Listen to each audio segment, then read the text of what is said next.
hari ini bahwa terdakwa itu namanya Asep Supriyatna sudah mengakui bahwa dari awal dia menunjukkan surat berharga SBN namanya, itu semacam instrumen perbankan itu sebesar 700 triliun.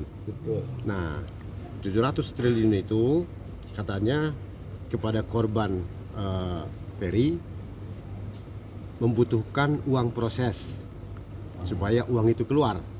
Nah, yang mana jumlah uang yang dibutuhkan uang proses itu sudah mencapai 510 juta.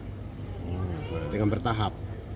Modusnya adalah dia seolah-olah memiliki uang 700 triliun itu di bank, bahwa bagian daripada dia milik yayasan dia itu ada di situ sekitar 7 triliun. 7 triliun. Ya, 7 triliun. Ya. Dari 700 triliun, 7 triliun dia punya untuk dimasukkan menjadi milik yayasan yang disebut namanya itu yayasan KPK.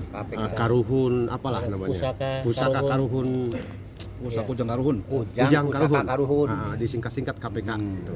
Nah, yang mana yayasan ini inilah yang dikelola sama dia dan berkantor di rumahnya, ya kan? Dan diberikan dia punya buku rekening BCA.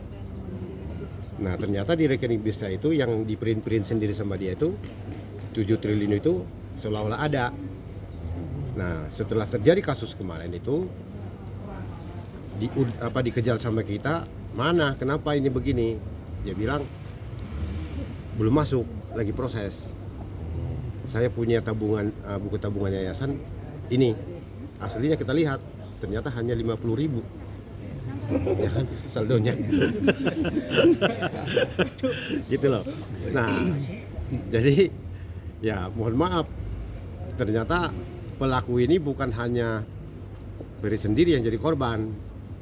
Kita ketahui suatu saat karena kita kejar dia kan lari-lari kemana-mana, alasannya ke Bandung lah, kemana gitu ya, nah ke Karawang, ke Sumedang. Ternyata di tempat itu sudah banyak orang hilir mudik mengejar dia. Nah itu jadi selain dia mengatakan bahwa dia akan menyanggupi mengembalikan uang yang dipakai untuk uang proses, juga akan memberikan sebesar 30 miliar. Nah, untuk Pak Ferry include 5 miliar di situ adalah cuma-cuma. Jadi bonus. Jadi 30 itu mau dipinjamkan, 5 miliarnya bonus. Nah, itulah gaya dia untuk meyakinkan. Nah, ternyata buset semua. Nggak ada. Nah, jadi sekarang kita cek surat-surat yang dipergunakan itu ternyata buset. Bohong itu.